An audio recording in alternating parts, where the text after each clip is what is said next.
রাসূলুল্লাহ সাল্লাল্লাহু আলাইহি সাল্লাম হাদিসের মধ্যেও বলেছেন, মুনাফিকদের প্রধান তিনটা স্বভাব, তিনটা বৈশিষ্ট্য।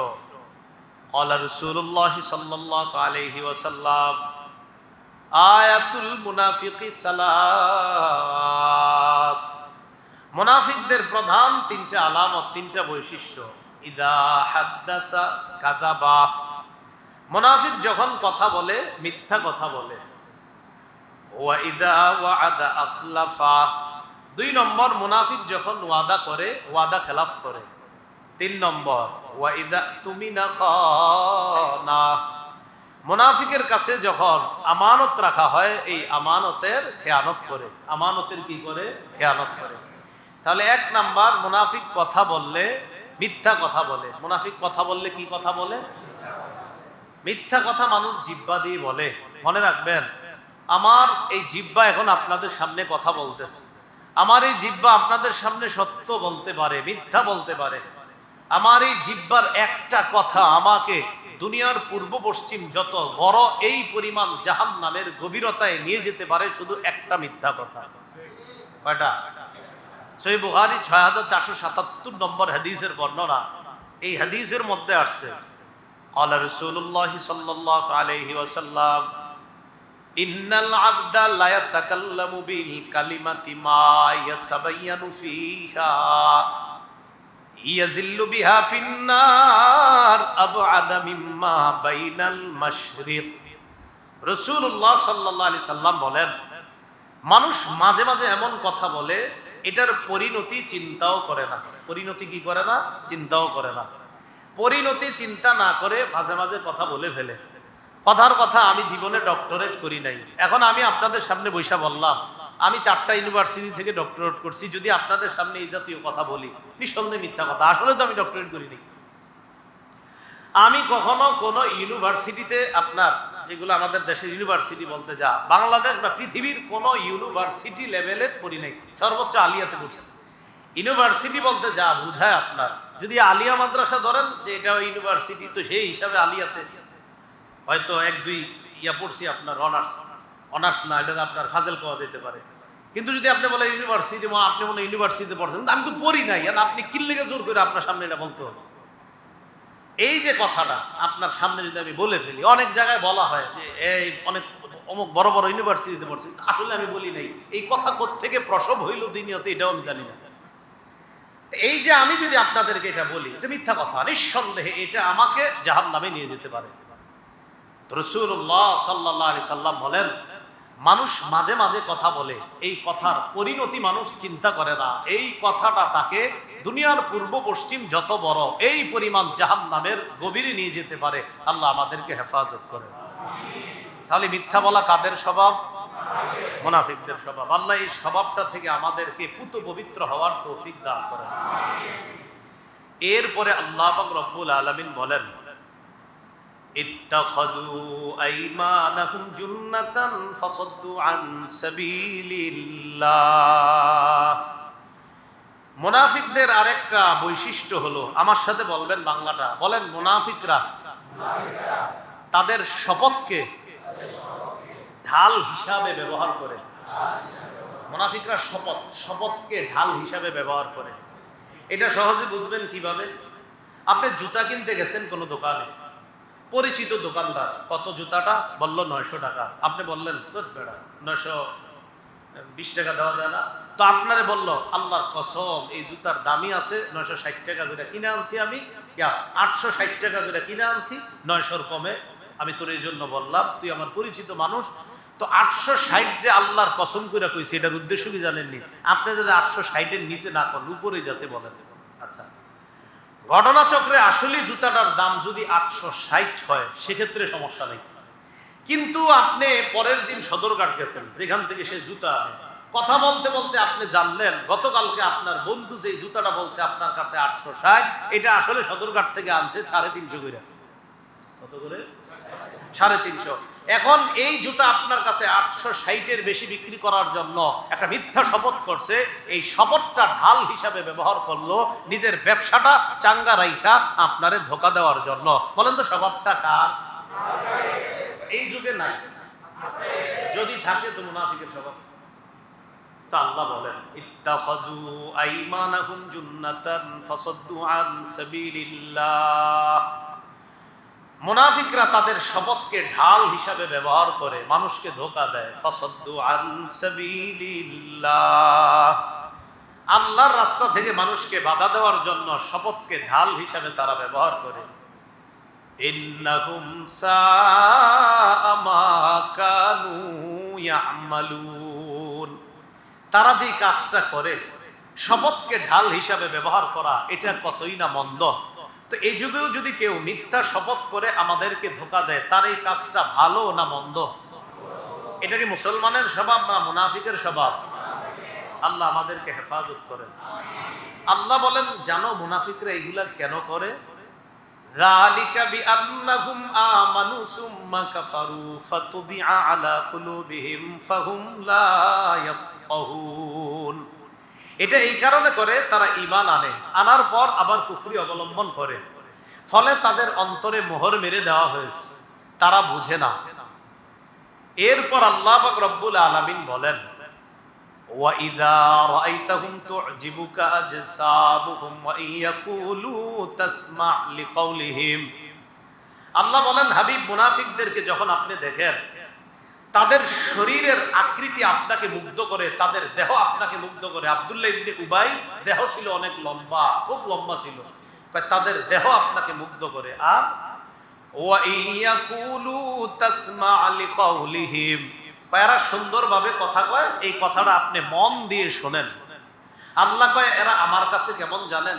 কাআন্নাহুম খুশুবুম মুসান্নাদা, কয় যদিও তারা দেয়ালের সাথে ট্যাক লাগিয়ে হেলান দেওয়া কাঠের মতো। কিছু কাঠের স্তম্ভ দেয়ালের সাথে আমরা হেলান দিয়ে রেখে দিলাম, এগুলার যদি ফালায়া দেই পড়ে যাবে, হেলান দিয়া রাখলে দাঁড়িয়ে থাকবে। আল্লাহ বলে, মুনাফিকের দেহ বড়, মুনাফিক কথা কয় সুন্দর। আপনার সাহাবীর বয়স ছিল কম, বয়স কম থাকার কারণে বেচারা সুন্দর মতো হয়তো বলতে পারেনি আপনাকে। মুনাফিকের দেহটা ছিল বড়, বলছেও বড় চমৎকার ভাবে, আপনি তার কথা বিশ্বাস করছেন। আর এইগুলো আমি আল্লাহর কাছে, দেহ বড় হোক, আমার কাছে এগুলা কাঠের মতো, দেয়ালের সাথে হেলান দিয়ে দাঁড় করায় রাখছেন, কেউ নাড়াইলে নড়ে না, নাড়াইলে নড়ে না। এই মুনাফিকদেরকে দেখতে যত সুন্দর মনে হোক, আমি আল্লাহর কাছে এদের কোনো মূল্য নাই। ওই কাঠ যেমন দাঁড় করায় রাখে, এগুলো এরকম বড় বড় দেহ আমার কাছে ওই কাঠের মতো, এদের কোনো মূল্য নাই আমার কাছে। এরপরে আল্লাহ কি বলে দেখেন, ইয়াহসাবুনা কুল্লা সাইহাতিন আলাইহিম, মুনাফিকরা প্রত্যেক আওয়াজ নিজেদের বিরুদ্ধে মনে করে। মুনাফিকরা নিজেদের বিরুদ্ধে আওয়াজ মনে করে, মানে এই মনে হয় ধরা খেয়ে গেলাম, এই মনে হয় ধরা খেয়ে গেলাম। কোনো আওয়াজ আসলেই মনে করে এই মনে হয় ধরা খেয়ে গেলাম। যেমন এই মাইকে হয়তো কেউ আপনাদের সামনে বলে বসবে, আমি 50 লাখ টাকা চ্যালেঞ্জ করলাম, পারলে বইল অমুকরে আসতে, এরকম বলে না ইদানিং অনেকে বলে। কিন্তু এই কথাগুলো ঘটনাচক্রে এলাকার বিভিন্ন মাদ্রাসার ওলামায়ে কেরাম যদি আইসা বলে, ঠিক আছে আপনার চ্যালেঞ্জ গ্রহণ করলাম, বসেন, তখন দেখবেন আস্তে আওয়াজটা ছোট হয়ে যায়। তখন তিনি বলে, আমার একটা সমস্যার কারণে আমি আসতে পারি নাই। প্রত্যেক বাতিলের লক্ষণ হলো, হক যখনই কোনো আওয়াজ করবে আস্তে মোমের মতো গলে যাবে। এটা প্রত্যেক বাতিলের একটা নিশানা, মনে রাখবেন। খালি বলবে আসো, এই করবো সেই করবো, তো হঠাৎ যদি বলে তো ঠিক আছে আসেন, তখন কয় এই সমস্যা হয়েছে, ওই সমস্যা হয়েছে, ঝামেলা ছিল, প্রশাসন অনুমতি দেয় নাই, বিভিন্ন কথাবার্তা। আল্লাহ হেফাজত করেন। কথার কথা তারা প্রত্যেক আওয়াজকে নিজেদের বিরুদ্ধে মনে করে। আল্লাহ বলেন, হুমুল আদু ফাহজারহুম, এরা হলো শত্রু, তাদের থেকে সতর্কতা অবলম্বন করেন। কাতালাহুমুল্লাহু আন্না ইউফাকুন, আল্লাহ তাদেরকে ধ্বংস করুক, এরা উদ্ভ্রান্তের ন্যায় কোথায় ঘুরে বেড়ায়। এর পরের আয়াতে আল্লাহ বলেন, ওয়াইযা কিলা লাহুম তাআলাউ ইস্তাগফির লাকুম রাসূলুল্লাহি লাওয়াউ রুউসাহুম ওয়া রাআইতাহুম ইয়াসুদ্দুনা ওয়া হুম মুস্তাকবিরুন। আয়াতের অনুবাদটা শোনার আগে একটা ঘটনা শুনুন। একটা ঘটনা আপনাদেরকে একটু আগে বলছি, এই সূরা কেন নাজিল হয়েছে মনে আসেনি? কূপকে কেন্দ্র করে মুহাজির আর আনসারদের মধ্যে একটু কথা কাটাকাটি হয়েছে। এরপর আল্লাহ পাক রব্বুল আলামিন সূরা মুনাফিকুন নাজিল করে চিহ্নিত করে দিয়েছে কারা কারা মুনাফিক। এটা মনে আসেনি আপনাদের? আচ্ছা, এই ঘটনা ঘটার আগে আব্দুল্লাহ ইবনে উবাই সে যে একটা কাট্টা মুনাফিক এটা তো ওই দিন ভালোভাবে প্রকাশ পাইছে, কিন্তু এর আগে তো সে পাক্কা মুমিন সবার সামনে। নবীজি তারে কোথায় বসাইতো জানেন? নবীজি জেনে বসতেন আশেপাশে বসায় রাখতো আব্দুল্লাহ ইবনে উবাই রে, এত বড় খাঁটি। প্রত্যেক জুমার নামাজের দিন নবীজি যখন মসজিদে আইসা ভাষণ দিবেন, নবীজি ভাষণ দেওয়ার আগে আব্দুল্লাহ ইবনে উবাই দাঁড়ায় যেত। নবীজি আইসা বসতেন ভাষণ দিবেন, তখন দাঁড়ায় যেত আব্দুল্লাহ মসজিদে। দাঁড়ায় সাহাবীদেরকে বলতো, এই সাহাবীদের দল শোনো, যিনি আমাদের সামনে বসা তিনি আল্লাহ রসুল। কে বলতেছে? আব্দুল্লাহ ইবনে উবাই। যিনি বসা তিনি আল্লাহ রসুল, তার কথা তোমরা শুনবাই। ইসমাউ ওয়া আতিউ, তার কথা তোমরা শুনবা, তার আনুগত্য করবা, কখনো তার নাফরমানি করবা না। এইভাবে প্রত্যেক জুমায় নবীজি ভাষণ দেওয়ার আগে আব্দুল্লাহ ইবনে উবাই মুমিনের ভেষ ধরে রসুলের পক্ষে এই চাপাবাজিটা প্রতি জুমায় করতেন আব্দুল্লাহ ইবনে উবাই। কূপের ঘটনা ঘটার পর দেখি আপনারা ওলামা ছাড়া অন্যরা বুঝছেন না, দেখি কূপের ঘটনার পর এখন কি সে আর পাক্কা মুমিন সবার সামনে, না মুনাফিক হিসাবে পরিচয় হয়ে গেছে মোটামুটি? তো এই ঘটনা ঘটার পর আবার যখন মদিনা আসার পর নবীজি যখন জুমার নামাজ পড়াইতে আসছে, ওই হযরত আবার দাঁড়াইছে। দাঁড়ানোর পর ভাষণ দিবে আর কি, শোনো নবীজি এই সে। সাহাবায়ে কেরাম চারপাশ থেকে জামা টান দিয়ে বসাইছে, বসো মিয়া, ফাজলামি করো তুমি, বসো। তো সাহাবায়ে কেরাম যখন ওর জামা ধরে টান দিছে যে তুমি আর এটা বলা লাগবে না, তুমি যে আগে কি কইতে আইলে এখন বুঝছি আমরা, নামো। এটা বলার পরে ওই ব্যক্তি কি করলো, সাহাবীদেরকে ঘাড় টপকাইতে টপকাইতে মসজিদ থেকে বের হয়ে যাইতেছে। আমি এই জায়গাটা বললে এমন হাসি উঠে আমার, তারিখের কিতাবে তার এই বাক্যগুলো আসছে। সে বের হইতে বলতেছে, হ্যাঁ আমি কি খারাপ কিছু বলছি? আমি তো তার ব্যাপারে ভালোই বলছেন প্রত্যেক জুমায়, আমি তো খারাপ কিছু বলতাম না। এই স্বভাবগুলো এখনো আছে। দেখবেন মসজিদে কোনো একটা বিষয়ে সব মুসল্লিরা 98 ভাগ এক পক্ষ হয়ে যায় যে হ্যাঁ হুজুর এটাতে আমরা একমত। দুইজন দেখবেন এটাতে মত দিতে পারে না, বীর বীর বীর করতে করতে বেরিয়ে আসবে। ঠিক আব্দুল্লাহ ইবনে উবাই এই বীর বীর করতে করতে মসজিদ থেকে বের হয়ে যেতেছে। বের হয়ে প্রধান গেট থেকে যখন বের হয়েছে, কয়েকজন মুরব্বী সাহাবীদের সাথে দেখা। মুরব্বীর আবার চিনে, কারণ সেও তো একটা মুরব্বী পর্যায়ের মানুষ। কি ব্যাপার, কি হয়েছে তোমার, তুমি এইভাবে কথা বলতে বলতে বেরোচ্ছ? কাছে বলো তো, আমি কি খারাপ কিছু বলি প্রতি জুমায়? না খারাপ কিছু বলো না তো। আজকেও বলার জন্য দাঁড়াইছি। আসলে কি তুমি তো আগে যে যখন বলতা তখন সাহাবারা তোমার এক চোখে দেখতো, তো এখন তো একটা ঘটনা ঘটে গেছে, থাক যা হওয়ার হয়েছে, তো তুমি কিছু কষ্ট নিও না, চলো তোমারে আমরা রসুলের কাছে নিয়ে যাই, রসুল তোমার জন্য আল্লাহর কাছে ক্ষমা চাবে, আল্লাহ মাফ করে দিবে। এতটুকু বুঝে আসছে আপনাদের?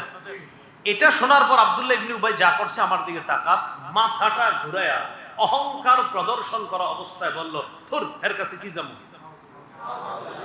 বুঝছেন কথাটা? বুঝলে আয়াত বোঝা সহজ। এই কথাটা আল্লাহ আয়াতে বলতেছে, আল্লাহ ইয়াস্তাগফির লাকুম রাসূলুল্লাহ লাওয়াউ রুউসাহুম ওয়া রাআইতাহুম ইয়াসুদ্দুনা ওয়া হুম মুস্তাকবিরুন। যখন তাদেরকে বলা হয় চলো, মুনাফিকদেরকে চলো রসুলের কাছে চলো, নিয়ে যাই, রসুল তোমাদের জন্য আল্লাহর কাছে ক্ষমা প্রার্থনা করবেন, আল্লাহ ক্ষমা করে দিবেন, চলো। লাওয়াউ রুউসাহুম, মাথাটা ফিরায় নেয়, হাবিব আপনি দেখবেন অহংকার প্রদর্শন করা অবস্থায় এরা আপনার থেকে মুখটা ফিরায় অন্যদিকে চলে যায়। হাবিব এ ভাব নে আপনার সামনে আসবে না, এটা ভাব নিতেছে আব্দুল্লাহ ইবনে উবাই, মুনাফিকরা ভাব নেয় যে আপনার কাছে আসবে না। আপনিও এদেরকে জানায়া দেন, সাওয়াউন আলাইহিম আস্তাগফারতা লাহুম আম লাম তাস্তাগফির লাহুম লা ইয়াগফিরাল্লাহু লাহুম ইন্নাল্লাহা লা ইয়াহদিল কওমাল ফাসিকিন। এদেরকে বলেন ভাব নেওয়া দরকার নাই, এরা যদি আপনার কাছে আসে আপনি এদের জন্য ক্ষমা চান অথবা না চান, আমি আল্লাহ মাফ করবো না। এ বাপ নিতেছে আপনার কাছে আসবে, আপনি আমার কাছে মাফ চাইবেন আর আমি মাফ করবো, আর হে কয় না যাবো না, মানে ভাব হেরে রসুল বুঝায় শুনে আসো আসো। আল্লাহ কয় এ আপনার কাছে আসলে কি আর না আসলে কি, আমি তো মাফ করবো না, তার তো ইমানে নাই, সে কাট্টা মুনাফিক, এই জন্য আমি আল্লাহ তার অন্তরে তো মোহর, সে আর ইমান আনবে না। আপনি ক্ষমা চান অথবা না চান এরে জানান, আপনি নবী যদি ক্ষমাও চান তাও আমি মাফ করবো না, জানায় বলেন। এই কথাটা আল্লাহ বললেন, ওয়াইদা কিলা লাহুম তাআলাউ ইস্তাগফির লাকুম রাসূলুল্লাহ লাওয়াউ রুউসাহুম ওয়া রাআইতাহুম ইয়াসুদ্দুনা ওয়া হুম মুস্তাকবিরুন সাওয়াউন আলাইহিম আস্তাগফারতা লাহুম আম লাম তাস্তাগফির লাহুম লা ইয়াগফিরাল্লাহু লাহুম। কিছুতেই আল্লাহ ক্ষমা করবে না, ইন্নাল্লাহা লা ইয়াহদিল কওমাল ফাসিকিন, নিশ্চয় আল্লাহ ফাসিক সম্প্রদায়কে হেদায়েত দেন না। এরপরে যে কথাটা আছে দেখেন, আল্লাহ পাক রব্বুল আলামিন বলেন, এটা আপনারা অনুবাদ শুনলেই আশা করি বুঝতে পারবেন কি বুঝাইতে চায় আল্লাহ। হুমুল্লাযীনা ইয়াকুলুনা লা তুনফিকু আলা মান ইনদা রাসূলিল্লাহি হাত্তা ইয়ানফাদ্দু। বলেন তো আব্দুল্লাহ ইবনে উবাই কি বলছিল? মদিনায় যাওয়ার পর তোমরা আর তাদেরকে কি করো না, সাহায্য করবা না। মনে আছে না কথাটা? আল্লাহ বলে হুমুল্লাযীনা ইয়াকুলুনা লা তুনফিকু আলা মান ইনদা রাসূলিল্লাহি হাত্তা ইয়ানফাদ্দু। তারা বলে যে তোমরা তাদেরকে সাহায্য করবা না যারা মুহাম্মদ সাল্লাল্লাহু আলাইহি সাল্লামের আশেপাশে আছে। এদেরকে সাহায্য না করলে হাত্তা ইয়ানফাদ্দু, এক পর্যায়ে তারা নবীর থেকে সরে যাবে। আল্লাহ বলে হাবিব এদেরকে আপনি জবাব দিয়ে দেন, ওয়ালিল্লাহি খাযাইনুস সামাওয়াতি ওয়াল আরদ ওয়ালাকিন্নাল মুনাফিকিনা লা ইয়াফকাহুন। আসমান জমিনের খাজানা ধনভাণ্ডার এটা তো আমি আল্লাহর কাছে, এরা আপনাদেরকে সাহায্য সহযোগিতা কি করবে? আরে এরা সাহায্য করুক আর না করুক, এদেরকে বলেন আসমান জমিনের ধনভাণ্ডার খাজানা আমি আল্লাহর কাছে। কিন্তু মুনাফিকরা এটা বুঝে না, এটা আপনি মুনাফিকদেরকে জানায় দেন। তাহলে বলেন তো, সাহায্য সহযোগিতায় বাধা দেওয়া, এই মসজিদে একজন 50,000 টাকা দিতে চায়, তাকে বাধা দেওয়া, এতিমখানা মাদ্রাসায় একজন 10,000 টাকা দিতে চায়, তাকে বাধা দেওয়া, ভালো একটা কাজে একজন 10,000 টাকা দান করতে দিতে চায়, তাকে বাধা দেওয়া, স্বভাবটা কার? মুনাফিক। আপনি যদি দান না করতে পারেন করেন না, কিন্তু কেউ যদি ভালো কাজে দান করে তাকে বাধা দিবেন না, কারণ দানে, ভালো কাজে দানে বাধা দান করাটা এটা মুনাফিকের স্বভাব। মনে রাখবেন, আপনি দান করলেও মসজিদ হবে, না করলেও মসজিদ হবে, কারণ খাজানাটা তো আল্লাহর কাছে। আপনি দান করলে আপনার কপাল ভালো, না করেন সেটাতে আপনি হতভাগা হবেন, যারা করলো তারা সৌভাগ্যবান। আমি আমার জিন্দেগিতে কখনো দেখি নাই যে দানের কারণে মসজিদ আটকায় যাবে। হবে আজকে না কালকে এটা হবে। এটা এই মসজিদ আপনারা বানাইতেছেন, যে নিয়তটা কইরা এখনো কাজ শেষ হয় নাই, দেখে বুঝে যাচ্ছে যে নিয়ত করে রাখছেন এটা কিন্তু আজব কালক হবে ইনশাআল্লাহ। এটা মাথায় রাখবেন। মসজিদ মাদ্রাসা এগুলো আটকায় থাকে না, এটা আল্লাহ ব্যবস্থা করে। তাহলে দানে বাধা দেওয়া, ভালো কাজে দান করতে বাধা দেওয়া, স্বভাবটা কার? আল্লাহ আমাদেরকে স্বভাব থেকে বেঁচে থাকার তৌফিক দান করেন। পরের আয়াতে কি বলে দেখেন, ইয়াকুলুনা লা ইন রাজআনা ইলাল মাদিনাতি লা ইউখরিজান্নাল আ'যু মিনহাল আযাল। এরা বলে আমরা যদি মদিনায় ফিরে যাই, আমাদের মাঝে সম্মানিত ব্যক্তি অসম্মানিত ব্যক্তিকে বের করে দিবে। কথাটা জানেন কে বলছিল? আব্দুল্লাহ ইবনে উবাই। মনে আছে না? এবার আল্লাহ বলে ওয়ালিল্লাহিল ইজ্জাতু ওয়া লিরাসূলিহি ওয়া লিল মুমিনিনা ওয়ালাকিন্নাল মুনাফিকিনা লা ইয়ালামুন। হাবিব আপনি জানান, ইজ্জত সম্মান আল্লাহর, আল্লাহর রাসূলের, কিয়ামত পর্যন্ত যত মুমিন আছে সব মুমিনদের ইজ্জত আমি আল্লাহ ঘোষণা করে দিলাম। সুবহানাল্লাহ। তাহলে মুনাফিক বলতেছে মুমিনদেরকে কি বলতেছে? নিচু। আল্লাহ কয় না, মুমিনরা উঁচু, মুনাফিক কয় নিচু, কয় এরা নিম্ন শ্রেণীর। আল্লাহ কয় না, এরা উচ্চ শ্রেণীর, এরা সম্মানিত, এদের সম্মান আমি আল্লাহ ঘোষণা করলাম। এই হুজুর এটা কি করে? মাদ্রাসায় পড়েই করে। এগুলো হলো সমাজের বোঝা। সমাজের বোঝা কোন আলেম টুপিওয়ালাকে বলা, তার স্বভাব বুঝে শুনে খুব সাবধান। এগুলা বুঝে শুনে বলবেন, এই স্বভাবগুলো কোথেকে আসছে। চাইতেছি না আপনার কারো ঐতিহ্য এই জায়গার মধ্যে লেগে থাকবে, এটা সাবধান। এই জন্য কথা বলতে খুব সাবধান। বাচ্চা একটা ছেলে বক্তব্যের রাস্তা দিয়ে হাঁটে, 2টা বাচ্চা 3টা বাচ্চা দুষ্টামি করতেই পারে, কি বলে ফেলেন? এগুলার মা বাপ মনে জন্মে সমস্যা আছে। আরে ভাই, আপনি বাচ্চা মানুষ, 7-8 বছর বয়স, দুষ্টামি সে করবে না তো আপনি করবেন? আপনি ওই বয়সে তো আরো কিছু কি করছেন এটা আপনিও জানেন না। এই জন্য এই সমস্ত কথাগুলো বলবেন না, নিচু উঁচু এগুলো বলবেন না। কেন আপনার মাথায় এটা আসে না? ইন্নাল মালাইকাতা লা তাদউ আজনিহাতাহা রিদান লিতালিবিল ইলম। ইবনে মাজাহ 223 নম্বর হাদিস। রাসূল বলেন, ফেরেশতাগণ ছাত্ররা যখন রাস্তা দিয়ে হাঁটে তাদের প্রতি খুশি হইয়া তাদের পরগুলা বিছিয়ে দিয়ে কয়, ছাত্র আসেন আপনি এটার উপর দিয়ে হাঁটা যান। সুবহানাল্লাহ। কারে নিচু বলছেন আপনি? আল্লাহ বুঝার তৌফিক দান করেন। মুনাফিকদের এই কথাগুলা যে আল্লাহ বললেন, এগুলা ছাড়াও আরো কিছু মুনাফিকদের বৈশিষ্ট্য আছে।